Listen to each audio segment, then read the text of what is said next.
ये बाल गोविंद भगत, जैसा मैंने पिछले क्लास में आपको बताया था कि बाल गोविंद भगत ये कहानी है। इसमें जो मुख्य पात्र है वो है बाल गोविंद। अब इनकी कथा में क्या क्या और भी ज्यादा डिटेल है, चूंकि कहानी है पहले ही मैं बता दूंगी तो सारा इंटरेस्ट खत्म हो जाएगा। तो कहानी को पहले पढ़ना है किस तरीके से, तो इसके जो लेखक हैं इनके परिचय से, और यहाँ से भी क्वेश्चन आप लोग के एग्जाम में पूछे जाएंगे। और क्वेश्चन किस तरीके से आएंगे वो भी मैं आपको बताऊंगी जैसे ही ये चैप्टर समाप्त होता है। कोशिश है कि इस आज की क्लास में पूरी कहानी मैं आपको बता दूं।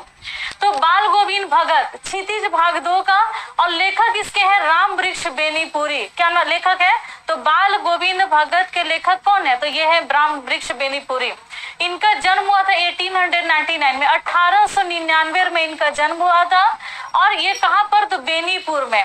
बेनीपुर जो है वो भारत के बिहार जिले में मुजफ्फरपुर में ये गांव है। Thank you.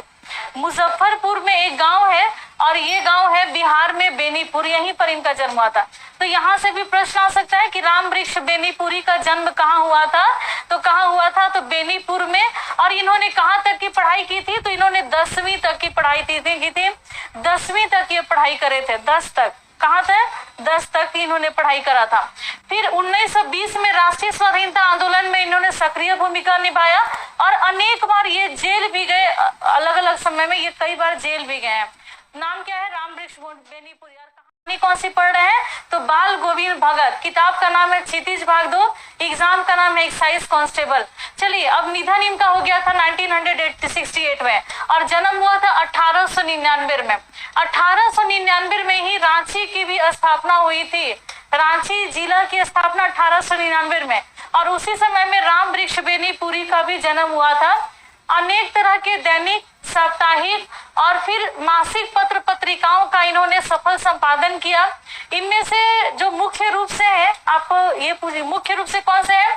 किसान मित्र, तरुण भारत, युवक, बालक, जनता, योगी, जनवाणी और नई धारा, ये सब कुछ ऐसे मासिक पत्र पत्रिकाएं या दैनिक पत्र पत्रिकाएं हैं जिसका संपादन किया है राम वृक्ष बेनीपुरी ने।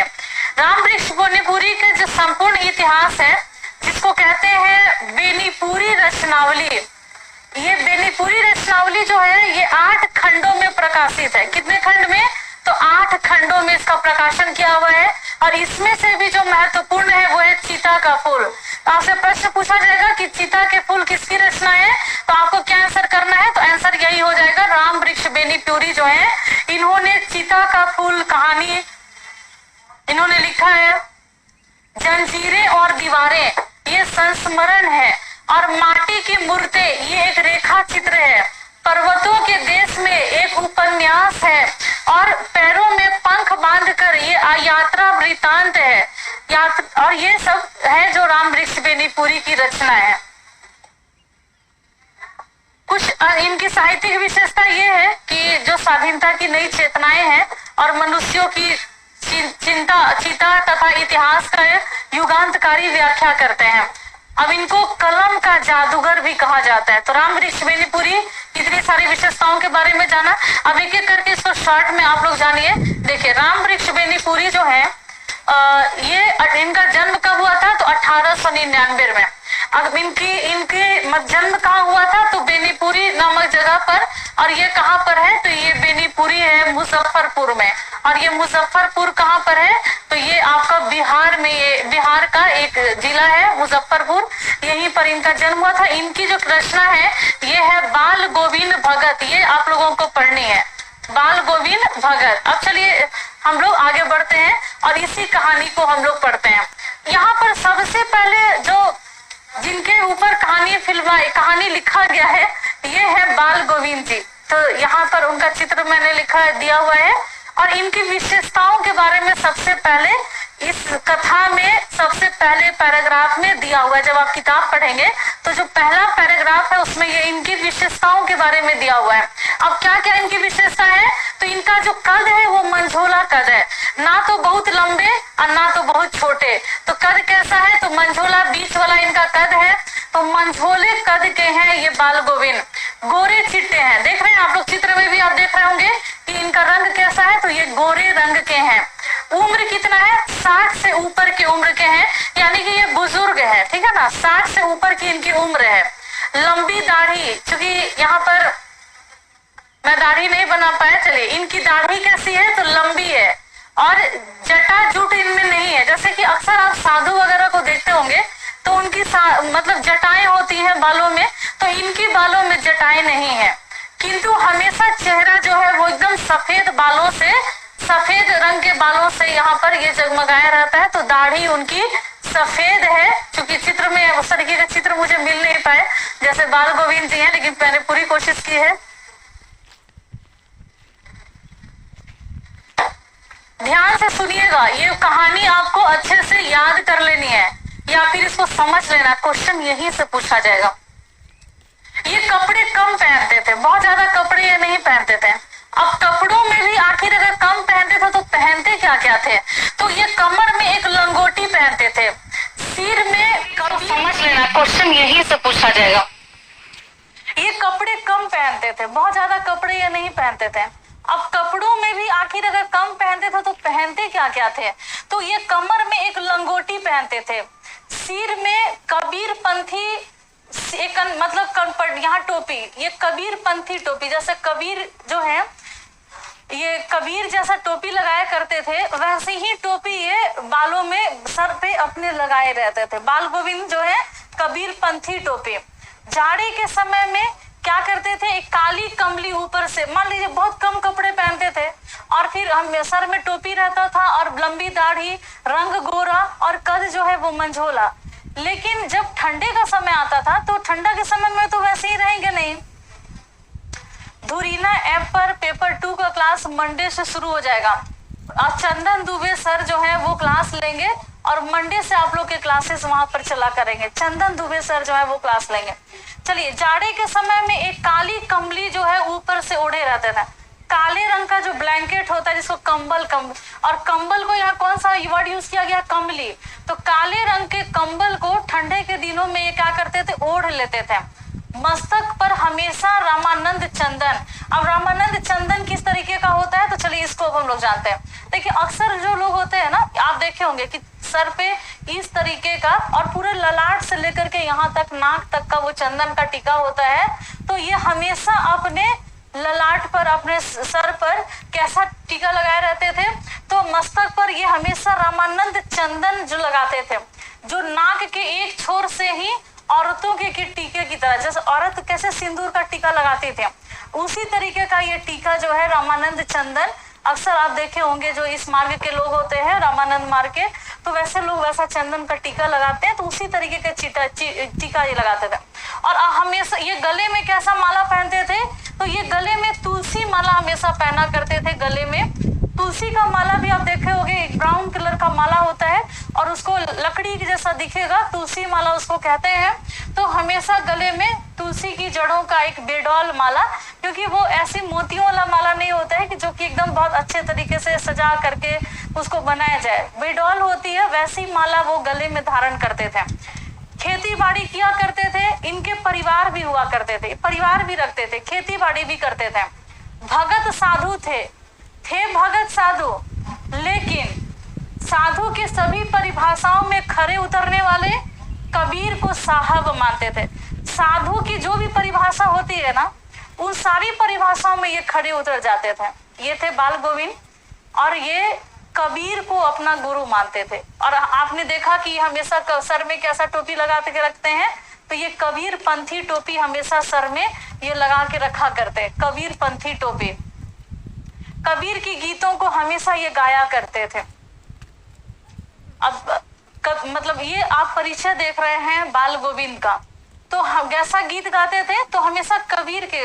अगर आपसे प्रश्न पूछा जाए कि बाल गोविंद जो है किस तरीके का गीत गाया करते थे, तो ऑप्शन में अगर रहेगा कि दुर्गा जी का गीत गाते थे या विष्णु जी का या शिव जी का या कबीर के गीतों को गाते थे, तो क्या आंसर हो जाएगा, तो बाल गोविंद जो है वो कबीर के गीतों को ये गाया करते थे। किसके गीतों को, कबीर के गीतों को, उनके आदर्शों पर। और जो कबीर के आदर्श हैं उनके आदर्शों पर ये चलते थे, कभी भी ये झूठ नहीं बोलते थे, हमेशा ये सच बोला करते थे और खरा व्यवहार करते थे। ये नहीं कि 2 5 3 5 वाला काम नहीं करते थे, एकदम खरा खरा, सही तो सही और गलत तो गलत, ऐसा व्यवहार ये रखते थे। और इनके बारे में आप जान रहे हैं। तो ये बाल गोविंद का परिचय एक बार मैं और अच्छे से बता दूंगी ताकि ये कहानी आपका क्लियर हो जाए। देखिए, आप लोग जैसा पिक्चर देखते हैं तो कोई जरूरी नहीं है कि पिक्चर में आप बहुत इंटरेस्ट के साथ देखते हैं, इंटरेस्ट नहीं आता है तो आप छोड़ देते हो। तो ये पिक्चर नहीं है, ठीक है ना। लेकिन और ये कहानी है। और क्यों आप पढ़ रहे हैं? क्योंकि आपको एग्जाम क्रैक करना है ना। तो एग्जाम क्रैक करना है तो इसके हर एक लाइन पे फोकस करना है। किस लाइन से कैसा क्वेश्चन पूछ दिया जाए आप भी नहीं जानते हो। जितना साधारण प्रश्न उतना ही टफ इसका आंसर। कहानी नहीं पढ़े रहिएगा तो आंसर नहीं कर पाएगा। इसीलिए मैं बार बार डिस्ट्रैक्ट नहीं होना है। कहानी अगर बहुत बढ़िया नहीं भी लग रही हो, फिल्मों जैसी नहीं लग रही हो, तो भी पढ़नी है, ठीक है ना, पढ़ना है। लेकिन ये कहानी है बहुत इंटरेस्टिंग। अभी तो आप बाल गोविंद का परिचय देख रहे थे कि ये गोरे दिखते हैं, ये गालों इनके गाल पे बहुत बड़े बड़े साधु की तरह सफेद दाढ़ी है, साधु के जैसा जीवन व्यतीत करते हैं, लेकिन गृहस्थ जीवन जीते हैं। यानी कि इनका परिवार भी है, ऐसा नहीं कि इनका परिवार नहीं है। किसी से दो टूक बात करने में संकोच नहीं करते हैं, एकदम बेधड़क बोलते हैं। अगर किसी से बात करनी हो तो वो संकोच नहीं करेंगे, एकदम बेधड़क ये बाल गोविंद बोलते हैं। गृहस्थ में थे, इनका परिवार अपना था, ये गृहस्थ जीवन जी रहे हैं। लेकिन जो है साहब की मतलब जो, लेकिन सब चीज साहब की थी। गृहस्थ जीवन है तो गृहस्थ जीवन में क्या होता है कि अक्सर मान लीजिए कि अगर घर का पुरुष जो है वो कमा रहा है तो वो किसके लिए कमाता है? तो अपने परिवार के लिए, अपनी पत्नी के लिए, अपने बाल बच्चों के लिए, इन्हीं के लिए कमाता है ना। अगर ये कुछ भी कमा के आया 100 रुपए 200 रुपए तो किसको दान देता है? अपने परिवार को वो समर्पित करता है। लेकिन बाल गोविंद ऐसे नहीं थे। ये जो भी चीज अर्निंग करते थे, जितनी भी चीजें इनकी थी, वो सब पहले साहब की हुआ करती थी। अब साहब मतलब कौन? आप सोच रहे होंगे कि आखिर बाल गोविंद के जीवन में ये साहब कौन थे। तो देखिए, साहब के दरबार में ये लाते, उनके घर से 4 कोस दूर पर था एक कबीर पंथी मठ। वहां पर कबीर पंथी मठ जो है, कबीर के वहां पर मूर्ति बने हुए थे, मतलब वो मठ था जो कि कबीर मत को मानता था। तो वहां पर ये जाते थे, जो भी इनके पास मान लीजिए कुछ अनाज है, इनके खेतों में धान हुआ, अब ये धान को क्या करेंगे कि ये कबीर पंथी मठ में जाएंगे और यहाँ से अगर उनको जो प्रसाद के रूप में मिल गया उसको वो घर लेकर के आते और उसी से वो अपना गुजर बसर करते थे। तो ये पहचान थी, ये परिचय था किसका? तो ये बाल गोविंद का। गृहस्थ जीवन में रहते हुए भी इनका सारा कुछ साहब को था। सबसे पहले कोई भी चीज पहले साहब के दरबार में लाते और दरबार में लाने के बाद ये क्या करते थे, यहाँ पर वहां से जाते और घर के से 4 कोस दूर पर था कबीर पंथी मठ और दरबार में ला करके चढ़ावा चढ़ाते, वहां से प्रसाद के रूप में जो मिलता उसको वो घर लेकर के आते। अब देखिए, जो उन्हें प्रसाद के रूप में मिलता उसको घर लेकर के आते। इन सब के ऊपर मैं लेखक, यानी कि लेखक कहते हैं राम वृक्ष बेनीपुरी, यही लेखक का नाम क्या था? इनका नाम था राम वृक्ष बेनीपुरी, यही लेखक थे। ये कहते हैं कि ये सारा चीज देख रहे थे, बाल गोविंद के जीवन को ये बहुत अच्छे से देख रहा था, इन पे मुग्ध थे। तो ये सबके ऊपर मैं लेखक मुग्ध था उनके मधुर गान पर। ये गाना बहुत अच्छा गाते थे बाल गोविंद जो थे, इनकी गाना बहुत अच्छी थी और उससे ये राम वृक्ष बेनीपुरी मुग्ध थे, जो सदा सर्वदा ही सुनने को मिलती थी। हमेशा ये राम वृक्ष बेनीपुरी इनके गाना को सुना करते थे। अब किस तरीके का गाना था? सब ये जब आषाढ़ का रिमझिम आया, आषाढ़ के मौसम में, अभी जैसे कि मौसम चल रहा है किसका? तो जून माह का, और ये आषाढ़ का भी समय है। इसी समय में धान की रोपनी होती है खेतों में। खेतों में क्या हो जाता है? धान रोप दिया जाता है और कहीं कहीं पर हल चलाए जाते हैं। ये सीजन ही होता है बरसात का, बादल से बारिश हो रही है, ये गांव, समूचा गांव जो है ये वर्षा में हो गया है और धान की खेती हो रही है। और कहीं ऐसे समय में एक स्वर तरंग झंकार सी कर उठी। देखिए, कुछ पहचान इनकी थी बाल गोविंद की जो रह गई थी। किसी से वो बेवजह झगड़ा नहीं करते थे बाल गोविंद, किसी भी चीज को छूते नहीं थे, एक दूसरे की चीजों को न छूते थे ना उसको व्यवहार में लेकर के आते थे। कभी भी दूसरे की खेतों में इस स्वार्थ के लिए नहीं जाते थे बाल गोविंद, ये इनका पहचान है। कभी ये बाल गोविंद जो थे किसी दूसरे के खेत में शौच के लिए नहीं जाते थे, किसी से बेवजह झगड़ा भी नहीं करते थे। और ये वहां समय आया आषाढ़ का और कहीं पर धान के खेत जो है ये पानी से भरे हुए थे। ऐसे समय में और ये माहौल, ये परिवेश, ऐसे समय में क्या हुआ कि एक स्वर तरंग झंकार सी कर उठी। अचानक से कानों में कुछ स्वर आया, कुछ आवाज आई और वो सभी को एकदम झंकृत कर गई। ये क्या है? तो जो लेखक है वो सोचने लगे ये कैसी आवाज आई, ये क्या है, कौन है, यह पूछना ना पड़ेगा। तो कौन है ये नहीं पूछना है, जब कानों में आवाज, अरे ये क्या हुआ, लेकिन कौन है ये पूछना नहीं, क्योंकि सबको पता है कि ये कौन होगा। समूचा शरीर जो है कीचड़ से लथपथ है लोगों का, क्योंकि लोग मौसम ही बरसात का है। बच्चे जो है जैसे ही कानों में आवाज आती है संगीत की, बच्चे जो है खेलते हुए झूम उठते हैं, सारे बच्चे बहुत खुश हो जाते हैं। मेड़ पर जितनी भी खड़ी औरतें हैं उनके होठ जो है वो कांप उठते हैं और वो गुनगुनाने लगती है, वो भी गाना गाना शुरू कर देती हैं। जब धान खेतों में लगाया जाता है ना दोस्तों, उस समय का माहौल ही अलग होता है। उस समय में बाल गोविंद की गाने की आवाज, क्योंकि ये कबीर पंथी थे और कबीर के गाना को गाया करते थे, तो ये जब गाना गाना शुरू किए और खेतों में इस तरीके का परिवेश है, तो जो महिलाएं जो है मेड़ पर काम कर रही हैं वो सब भी गुनगुनाने लगी। उन सब के भी जो है होठ जो है वो कांपना शुरू कर दिए। हलवाई जो हल जोत रहे थे, हलवाई के पैर ताल से उठने लगे, ये लोग डांस करना शुरू कर दिए थे। रोपनी जो धान की रोपनी कर रहे थे वो उनकी उंगलियां अजीब क्रम से चलना शुरू कर दी थी, क्योंकि अब गाना आना शुरू हो गया था। अब जो है बाल गोविंद गाना गाना शुरू कर दिए थे। उंगली जो है वो एक एक धान के पौधों को पंक्तिबद्ध करके खेत में बिठा रही थी। जितने भी किसान हैं वो ऐसा कर रहे थे। उनकी कंठ एक एक शब्द को संगीत के जीने पर चढ़ा करके कुछ को ऊपर स्वर्ग की ओर भेज रहा था और कुछ को इस पृथ्वी की मिट्टी पर खड़े लोगों की कान की ओर। उनके जो संगीत जो मुंह से निकल रहे थे बाल गोविंद के, कुछ तो स्वर्ग लोक में जा रहे थे और कुछ यहाँ पर पृथ्वी पे खड़े हुए मिट्टी में जो लोग थे उनके कानों तक आ रहे थे। और वो कौन थे? तो वो किस खेतों में काम कर रहे बच्चे, महिलाएं, पुरुष, ये सभी थे। सब उनका गाना को सुन रहे थे।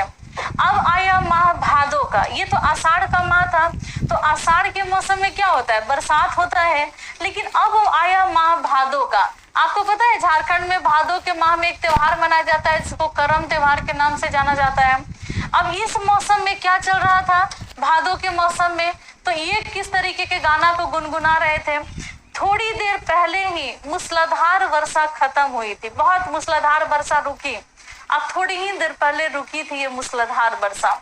बादलों की तड़प और बादलों की गरज में अपने कुछ नहीं सुना हो, किंतु मतलब आपने जब हो सकता है कि जब आषाढ़ का माह था, लोग खेतों में काम कर रहे थे, बाल गोविंद जो है गाना गुनगुना रहे थे, उस समय में बिजली गरज रही होगी और फिर जो बादल गरज रही होगी या बादल तड़प रही होगी, शायद आपने कुछ ना सुना हो।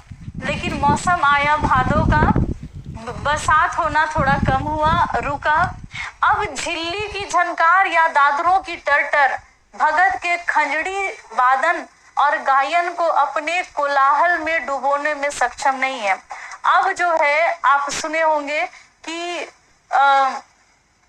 झिंगुर की आवाज आती है। अक्सर आप लोग देखेंगे बरसात के बाद से खेतों से झिंगुर की आवाज आती है कि नहीं? हाँ या ना में जो भी गांव में, गुड आफ्टरनून, जो आप लोग गांव में रहते हैं आप सुने होंगे कि झिंगुर की आवाज आती है।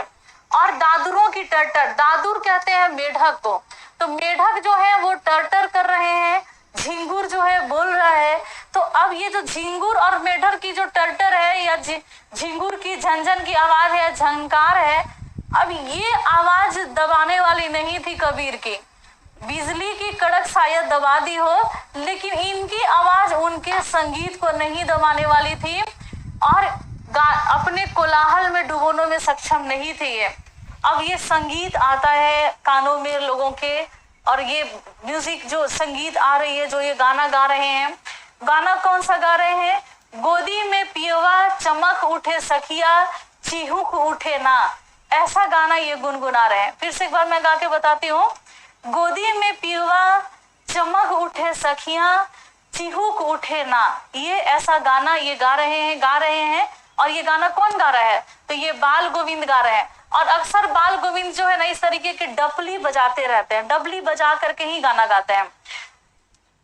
इसका मतलब होता है गोदी में पीवा चमक उठे सखिया चिहुक उठे ना, इसका मतलब होता है उसे पिया तो गोद में है ही, किंतु वह समझती है वह अकेली है। मतलब पति गोद में है, फिर भी उसको ऐसा एहसास हो रहा है कि वो अकेली है। वो चमक उठती है, चिहुक उठ जाती है।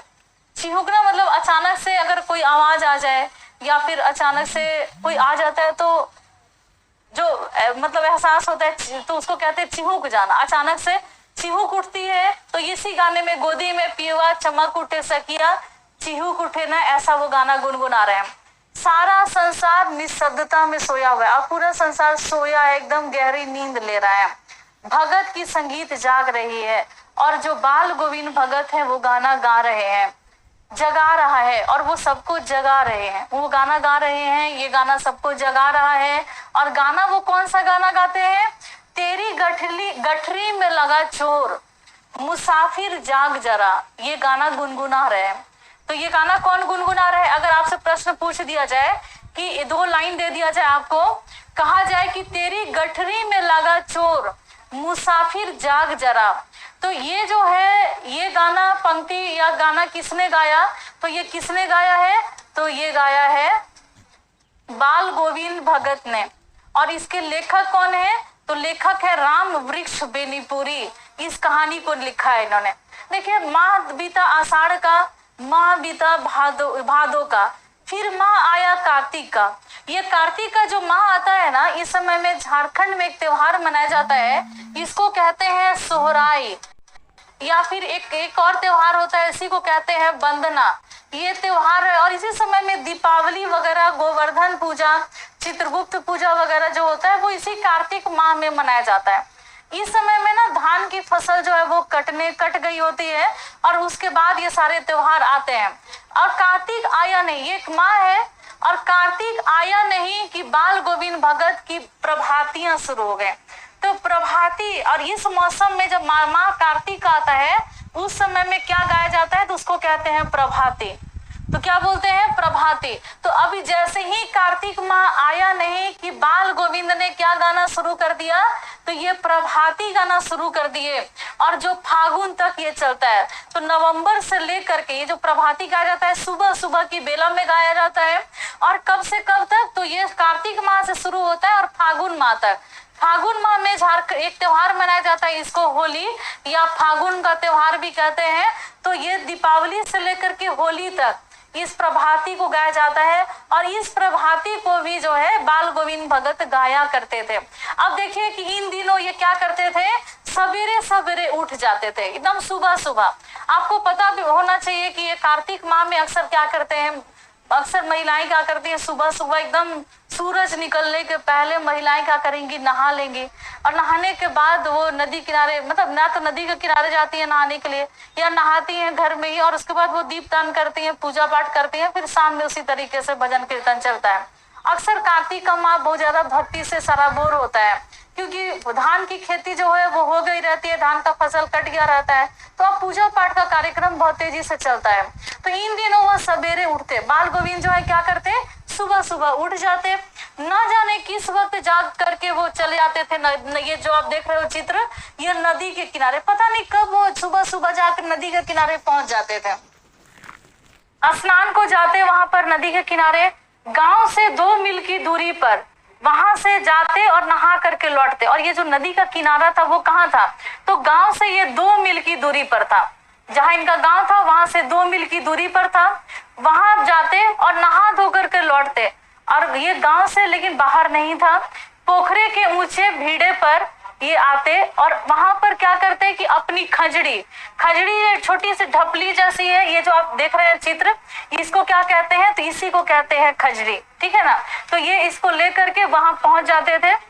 खजड़ी को ऑफलाइन क्लासेस होता है, हाँ बिल्कुल होता है, आप लोग क्लास में बने रहिए। तो खजड़ी को लेकर के बाल गोविंद जो है ये नदी के पोखरा के पास आ जाते हैं और वहां पर आ करके बैठते और वहां पर अपना गाना जो है टेरने लगते, यानी कि गाना गाने लगते वो, ठीक है ना, गाना को गाने लगते। तो ये हो गया किस माह में, तो ये माह था कार्तिक का।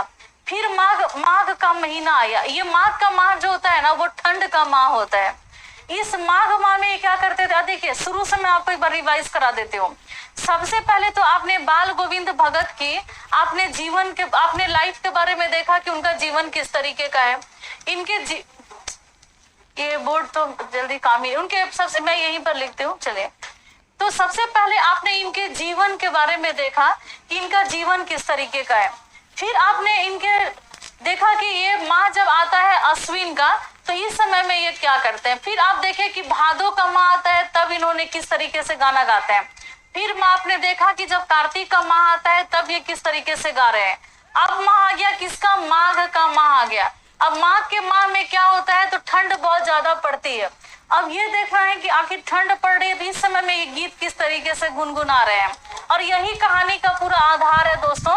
लेकिन अंत जो है इसका बहुत दुखद है, मार्मिक है। फिर भी आप देखिएगा, दांत किटकिटाने वाली भोर में, सुबह में, अब माघ का महीना होता है ना, बहुत ज्यादा ठंड पड़ती है, जनवरी फरवरी का समय होता है, इतना ठंड पड़ता है, इतना ठंड पड़ता है। तो दांत किटकिटाने वाली भोर में उनके संगीत मुझे पोखरे पर ले गया। और कहाँ चला गया ये जो पोखरे के पास ये गाना गाया करते थे, तो ये जो गाना यहाँ गा रहे हैं पोखरा के पास, तो इनका संगीत उनको कहाँ ले गया, पोखरे के पास। और किसको, तो लेखक को। अभी आसमान के तारों के दीपक बुझे नहीं थे, यानी कि आप सुबह सुबह भी आप देखते होंगे ना कि तारा जो है वो बहुत थोड़ा सा, जब तक सूरज एकदम निकलने वाला होता है और लालिमा जब तक नहीं आती तब तक आप तारा को आसमान में देखते रहते हैं। तो वही दे रहा है कि अभी आसमान के तारों के दीपक बुझे नहीं थे, पूरब में लोही लग गई थी। देखिए सूरज का जब उगने का समय होता है तो उस समय में इस तरीके का एक आसमान जो होता है वो लाल हो जाता है, लोह में एकदम लोहे के रंग का जो होता है वैसा आसमान हो गया था। हाँ, बाद आसमान जो था पूरब में अब लग रहा था कि अब सूरज निकल जाएगा, अब सूरज निकल जाएगा, ऐसा प्रतीत हो रहा था। खेत खलिहान पर और बागीचा पर सभी पर ये लोही जो है ये छा रहा था और रहस्य से आवृत ये सारा माहौल था। उस समय में सारा वातावरण था। ये क्या कर रहे थे बाल गोविंद, ये क्या किए कि कूस की चटाई थी, तो कूस की चटाई पर पूरब की तरफ मुंह करके, देखिए ये घर इधर, ये पूरब का चीज हो गया ना, ईस्ट, यहाँ पर ही आपका सूरज निकलेगा। तो ये क्या किए कि पूरब की तरफ मुख करके क्या किए, काली कमली ओढ़े, मुख था किधर, पूरब की तरफ, सूरज की तरफ निकलते हुए, उगते हुए सूरज की तरफ। और क्या किए कि कूस की चटाई पर बैठे। कूस का चटाई जो होता है वो लकड़ी का बना हुआ चटाई होता है, उसको कूस की चटाई कहते हैं। काली कमली, और आपने शुरुआत में ही देखा था कपड़े ये कम पहनते थे, लेकिन जब ठंडे का मौसम आता था तो ये काले रंग के कंबल को ओढ़ लिया करते थे। तो क्या ओढ़े, तो ये काले रंग के कंबली को, कंबल को ये ओढ़ लिए। तो काली कमली को ओढ़े बाल गोविंद भगत अपनी खंजड़ी लिए बैठे थे। तो ये बाल गोविंद भगत है और ये इनकी खंजड़ी है, इसको लेकर के कूस की चटाई पर पोखरे के पास ये बैठे हुए थे। और ठंड कड़ाके की थी, जम के ठंड थी और आसमान में लालिमा लग गया था, सूरज निकलने वाला था। गाते गाते ये मस्त हो जाते थे, बहुत बेहतरीन, बहुत ही अच्छा और कानों को मधुर लगने वाला ये संगीत, गाते गाते मस्त हो जाते और खुद भी मस्त हो जाते थे। इतने सुरूर में ये आ जाते थे गाना गाते गाते कि ये कमली तो बार बार सिर के नीचे ही सरक जाती। होता है ना कि बहुत धुन में अगर कोई है तो उनका कम्बल जो सर से ऐसे ओढ़े हुए थे वो बार बार नीचे गिरते जाता था, इतने सुर में आ जाते थे। तो और किंतु तारे की छाव में भी उनका मस्तक के श्रम बिंदु जब तक चमक ही पड़ते थे। और जब तारा आसमानों में तारा भी गया नहीं था और उस तारे की चमक से उनका जो ललाट है, ये मस्तक है, वो भी चमक जाता था। इस उस समय के माहौल, उस परिवेश के बारे में बताया जा रहा है। अब वहां का ठंडे का मौसम चला गया, अब मौसम आया गर्मी का, जो कि अभी कड़ाके का गर्मी यहाँ चल रहा है। ऐसा मौसम था और बहुत कड़ाके की गर्मी है।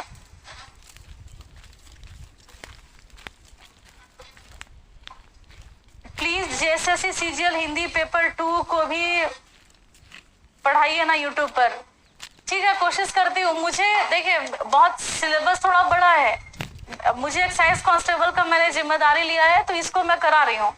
ग्रामर जो होगा काफी हद तक मैं करा दूंगी, पेपर 1 के भी, लेकिन एक्साइज कांस्टेबल ये सीजीएल के सारे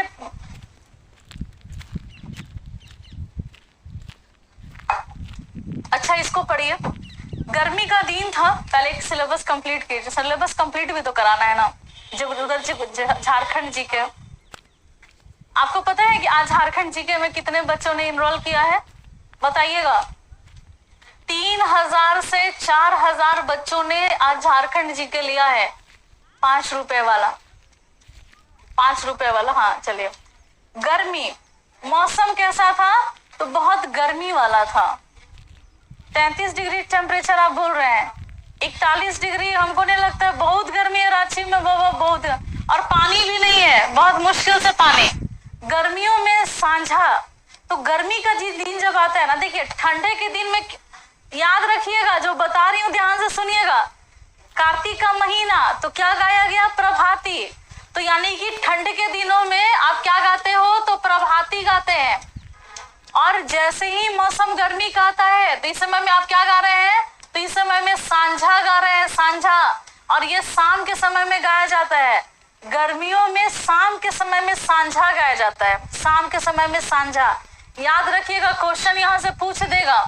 तो गर्मियों में सांझा, और ये सांझा कहाँ गाया जाता है? तो घर के आंगन में। और ये प्रभाती गाने कहाँ चले जाते थे? तो नदी के किनारे, पोखरा के पास, ये प्रभाती गाने चले जाते थे। और सांझा कहाँ गा रहे हैं? तो घर के आंगन में। और मौसम कौन सा है? तो गर्मी का। और इस समय में गांव के कुछ प्रेमी भी यहाँ पर एकजुट जाते हैं। ये घर के और गांव के प्रेमी क्या करते थे, मतलब जो गाना उनका बहुत पसंद करते थे, वो भी सभी चले आते थे आंगन में। खंजड़ियां और करतालों की भरमार हो जाती थी। तो जो और भी लोग गाना चाहते हैं, गुनगुनाना चाहते हैं, बजाना चाहते हैं, सभी इनके आंगन में पहुंच जाते थे। और यहाँ पर खंजड़ी और करताल, इसकी तो इतनी भरमार हो जाती थी। और एक पद बाल गोविंद कह जाते और उनकी प्रेमी मंडली उसको दोहराती थी। एक बार बाल गोविंद गाते और इनकी जो प्रेमी मंडली थी उसको दोहराना शुरू करती थी। एक बार ये बोले, दूसरी बार वो बोले। तो ऐसे ही गाना जब कोरस में गाया जाता है तो अक्सर ऐसे ही होता है। तो इस तरीके से ये सांझा जो है ये गा रहे हैं, मौसम गर्मी का है। फिर एक समय आया दोस्तों बाल गोविंद भगत की संगीत साधना का चरम उत्कर्ष। देखिए, अब तक आपने ये देखा कि जो बाल गोविंद भगत हैं, कितना मस्ती में, कितने सुरूर में और कितना सुर में ये गा रहे हैं। चाहे मौसम जो भी हो, ये इनकी गाना जो है वो रुकने वाली नहीं है। चाहे माह कार्तिक का हो, चाहे भादो का हो, या आषाढ़ का हो, या फिर माघ का माह हो, या गर्मी का मौसम हो, लेकिन ये गाना गाते ही हैं। आषाढ़ के समय में ये खेतों में गा रहे हैं, कार्तिक के समय में ये नदी के किनारे गा रहे हैं, और भादो के समय में ये भादो में कहाँ गा रहे थे? एक मिनट। फूलों को वहां पर फैला दिया गया था। कुछ फूल, जैसे आप ये चित्र में भी देख रहे हैं, कहीं कहीं कुछ फूल है, ये कुछ कहीं कहीं फूल जो है वो छीट दिया गया था, तोड़ करके उसको बिखरा दिया गया था। और इनको ये फूल भी लगाया करते थे। तो वहीं से, मान लीजिए कहीं से ऐसा नहीं था कि खरीद के आया था, बाहर बाजार से फूल आ गए थे, उन्होंने अपने बागीचे में फूल लगाया था, वहीं से तोड़ करके आया और इस पर बिखरा दिया गया। तुलसी 10 दल भी वहां पर रख दिए गए, क्योंकि इसका बेटा जो है, इसकी मृत्यु हो गई थी, बाल गोविंद के बेटा की मृत्यु हो गई थी। और बाल गोविंद जो है, अब इनको देखे ही ये कर क्या रहे थे उस समय में। बाल गोविंद जो थे वो गीत गाए जा रहे थे, वो गाना गाए। बेटा मर गया है, यहाँ पर आप चरम उत्कर्ष देख रहे हैं बाल गोविंद के गीत का। बेटा मरा पड़ा हुआ है और बाल गोविंद जो है ये गीत गाए जा रहे हैं, गाए जा रहे हैं। गाते गाते कभी क्या करते थे, पतोहों को नजदीक, पतोह जो इनका बहू को पतोह बोला जाता है। अब आप लोग के यहाँ क्या बोला जाता है मुझे नहीं पता, आप लोग कमेंट कीजिएगा, बहू को क्या बोलते हैं? तो अक्सर गांव देहात में होता है कि बहू को क्या बोला जाता है, पतोहू। तो गाना गाते थे बाल गोविंद जी। कभी कभी वो क्या करेंगे, रोती, उनकी पतोहू जो थी रो रही थी, तो रोते रोते वो गाना गाते गाते ये क्या चले जाएंगे, पतोहू के पास चले जाएंगे और उत्सव मनाने को कहते, और बोले तुम उत्सव मनाओ। और बताइए पतोहू जो है ये इसका पति मर गया है, तो उसके पास जाते तो बोलते हैं कि उत्सव मनाओ। तो किस बात का उत्सव भाई, मृत्यु हो गई है हस्बैंड का, तो बोलते थे कि तुम उत्सव मनाओ, आत्मा का परमात्मा से मिलन हो गया है। जो आत्मा थी बेटे की, अब वो परमात्मा से जाकर के मिल गई है, इसका उस उत्सव मनाना है। विरहनी अपने प्रेमी से जाकर के मिल गई, यानी कि आत्मा को क्या कहा जा रहा है, विरहनी, और प्रेमी किसको कहा जा रहा है, ईश्वर को। तो विरहनी जो है वो अपने प्रेमी से जाकर के मिल गई, इसलिए तुम उत्सव मनाओ। वो बार बार पतोहू के पास जाकर के बाल गोविंद ऐसा कहते थे। लेखक जो है वो सोचने लगे, लेखक सोच रहे थे, कभी कभी सोचता हूं ये पागल तो नहीं हो गया है। उनको ऐसा लगता था कि कहीं अरे बेटा मर गया है इसका और ये ऐसी बात कर रहा है, उत्सव मनाओ, और बहू को जाकर के बोल रहा है उत्सव मनाओ। कभी कभी सोचता हूं ये पागल तो नहीं हो गए हैं, लेकिन नहीं, ऐसा नहीं है कि वो पागल हुए हैं। जो ये बोल रहे हैं कि उत्सव मनाओ, उनमें उनका विश्वास बोल रहा है, ईश्वर के प्रति जो इनकी आस्था है, जो विश्वास है, वो ये बोल रहा है। वह चरम विश्वास जो हमेशा ही मृत्यु पर विजयी होता है, एक ऐसा विश्वास जो मृत्यु पर विजय है। ईश्वर पे इतना ज्यादा विश्वास है कि उनके सामने मृत्यु भी तुच्छ है। तो ये उस चरम को ये प्राप्त कर चुके हैं। और ये कौन है, तो इनका नाम है बाल गोविंद। तो उस चरण तक ये जा चुके हैं। बेटे की क्रियाक्रम को वो तूल नहीं दिए। बहुत ज्यादा, जैसे कि अक्सर होता है कि किसी की मृत्यु हो जाती है तो बहुत ज्यादा क्रियाक्रम में लोग बहुत खर्च करते हैं, बहुत लंबे समय तक वो क्रियाक्रम की विधि विधान करते हैं। तो ये ज्यादा वैसा कुछ किए नहीं, बहुत ज्यादा तूल नहीं दिए क्रियाक्रम को। पतूहों से ही उन्होंने क्या किया, बहू से ही उन्होंने आग दिलाई, बेटे की आग बहू दी। श्रद्धा की जैसे ही, श्राद्ध की जो अवधि होती है वो जैसे ही पूरी हुई, पतोहू को के भाई को उन्होंने बुलाया, यानी बहू के भाई को बुलाया और बोले उनसे कि आप इसको लेते जाओ, बहू को लेते जाओ, यह आदेश देते हुए कि वो दूसरी शादी कर देना और इसकी दूसरी शादी कर दो, इसको ले जाओ और इसकी दूसरी शादी कर दो। Ma'am CGL Hindi language paper का वीडियो नहीं, हाँ कल से क्लास मंडे से आप लोग का शुरू होगा। चंदन दुबे सर मंडे से क्लास लेंगे। तो रो कर पतूहू बोली, पतूहू को के भाई को बुला करके बोले कि पतू तू इसको लेकर के जाओ। अब पतूहू जो है वो रो करके पतूहू बोली, चली जाऊंगी तो बुढ़ापे में आपको जो है, आपके लिए भोजन कौन बनाएगा? आप बोल रहे हो मेरे को चले जाओ, तो हम चले जाएंगे तो आपके लिए भोजन कौन बनाएगा? अगर आप बीमार पड़ जाइएगा तो कौन चुल्लू भर पानी देने वाला है आपको?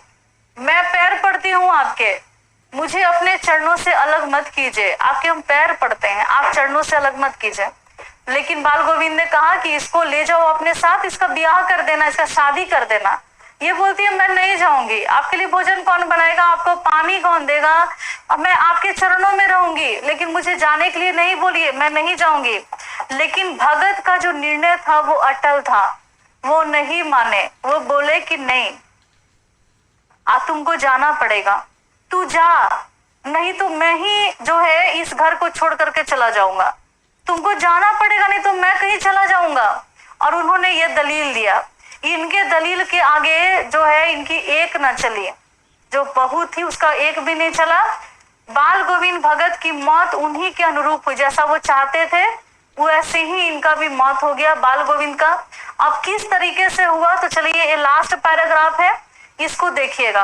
भगत हर वर्ष क्या करते थे, गंगा स्नान के लिए जाते थे। गंगा जी में वो कहाँ जाते थे, स्नान करने के लिए। स्नान पर उतनी आस्था ये नहीं रखते जितना कि संत समय समागम और लोक दर्शन पर। उनको स्नानों पर उतना आस्था नहीं था, लेकिन उनको लगता था कि जब वो वहां जाएंगे ना तो बहुत सारे संत से मिलना होगा, सभी संतों से मिलेंगे और वहां पर हम देखेंगे, दर्शन करेंगे, तो उनको उसमें ज्यादा रुचि थी। वो अक्सर स्नान करने कैसे जाते थे? पैदल जाया करते थे, वो गाड़ी घोड़ा से नहीं जाते थे। कबीर 30 कोस पर करीब 30 कोस पर कहा गया थी? गंगा थी। 30 कोस पर गंगा मिलती थी जहां पर वो स्नान करने जाते। साधु को संबल लेने का क्या हक, और गृहस्थ किसी से भिक्षा क्यों मांगे? इनको लगता था कि अगर हम साधु हैं तो हम किसी से सेवा क्यों मतलब हम किसी से मदद क्यों लें, और हम गृहस्थ हैं तो हम किसी से भिक्षा क्यों मांगे? हम तो गृहस्थ हैं, कोई साधु वैसे तो है नहीं कि हम भिक्षा पर मेरा जिंदगी चलेगा, तो हम तो हैं गृहस्थ, तो हम किसी से भिक्षा क्यों मांगे? अतः वो क्या करते, इसी कारण से वो घर से खा करके चलते थे। अब 30 कोस पर तो गंगा था, तो घर से क्या करते थे? खा करके चलते थे, फिर घर पर ही वो अलॉट करके आ भी जाते थे। रास्ते पर खंजड़ी बजाते थे। रास्ते पर क्या बजाते? वो खंजड़ी, और गाते, जहां प्यास लगती वो पानी पी लेते थे। 4-5 दिन आने जाने में लगता था। वो 30 कोस दूर जो जाते थे, 4-5 दिन इस यात्रा में लग जाता था। जाने में आने में 4-5 दिन का समय लगता था। किंतु लंबे उपवास में भी वही मस्ती करते थे। लंबा उपवास भी रखना पड़ता था क्योंकि वो घर से ही खा करके निकलते थे, लेकिन और इस उपवास में भी उन्होंने वही मस्ती करते थे। जैसा मस्ती आपने देखा कि कार्तिक माह में, भादो माह में, गर्मी के ऋतु में, अश्विन माह में हमेशा ये मस्ती क्या कर रहे हैं। इस बार लौटे तो तबीयत कुछ सुस्त थी, इनकी तबीयत बहुत अच्छी नहीं थी, सुस्त हो गई। खाने पीने के बाद भी इनकी तबीयत सुधर नहीं रही थी, बहुत ज्यादा सुधार नहीं, कितना भी अच्छा खान पान किए लेकिन तबीयत में सुधार नहीं था। थोड़ा बुखार आने लगा था इनको, किंतु नेम व्रत को छोड़ने वाले नहीं। बुखार आ रही है लेकिन अब कहा जा रहा है कि भाई बुखार है, तुमको मत नहाओ, या इतना नेम धर्म करने की क्या जरूरत है, लेकिन ये नहीं मानते थे। थोड़ा बुखार आने लगा था किंतु नेम व्रत को छोड़ने वाले थे नहीं। वही दोनों जून गीत गाना गाएंगे ही, दोनों समय में ये गाना गाएंगे ही, चाहे कितना भी बीमार हो, कितना भी बुखार लगे हो। स्नान करेंगे ही, स्नान ध्यान करेंगे ही, खेती बाड़ी को देखेंगे, तो सब काम करेंगे भी, और तबीयत भी खराब हुई है तो दिन प्रतिदिन और भी तबीयत खराब होती जाएगी ना। तो आराम नहीं करते थे, ये बहुत ज्यादा व्यस्तता रहती थी, आराम ये करते नहीं थे, किंतु ये हंस करके टाल देते। कोई भी अगर कहता था थोड़ा आराम कर लीजिए या ये सब छोड़िए, लेकिन वो हंस करके टाल देते थे। किंतु मालूम होता है जैसे तागा जो है टूट गया। अब मतलब इनके जीवन का जो धागा है ये पूरा खींचे जा रहे थे, लेकिन धागा जो है वो टूट गया। माला का एक एक दाना बिखरा हुआ था। जो भोर में लोगों ने गीत नहीं सुना, अचानक एक दिन सुबह क्योंकि ये दोनों समय सुबह शाम गाना गाया करते थे, लोगों ने गीत नहीं सुना। सुबह का समय था, कानों में गीत की आवाज नहीं आई। जा करके देखा तो बाल गोविंद भगत नहीं रहे, मृत्यु हो गई थी इनकी। सिर्फ उनका शरीर जो है वो पड़ा हुआ था, सिर्फ उनका पंजर पड़ा हुआ था। तो इस तरीके से बाल गोविंद भगत की मृत्यु हो गई। आपने इनके बारे में जाना, इनके गीतों का जो चरम उत्कर्ष या जो भक्ति है उसके उत्कर्ष को आपने जाना कि ये जो इनका अपना जिंदगी जीने का अपना अलग तरीका था, और उसी तरीके से जिंदगी जीते जीते जैसा इनको मौत होना था उस तरीके से इनकी मौत हुई। तो ये कहानी हुई संपूर्ण, और कल इसका प्रश्नोत्तर करेंगे। तो आज आप लोग प्रश्नोत्तर करने के पहले एक बार मैं इसका रिवीजन करा दूंगी, ताकि ये कहानी आपको एक ही बार में सारी चीज समझ में आ जाए। कल रिवीजन कर लीजिएगा, आज फुल डिटेल में मैंने कहानी पढ़ा दिया, कल रिवीजन हो जाएगा और उससे क्वेश्चन आंसर भी कर लीजिएगा। तो कल वाली क्लास होगी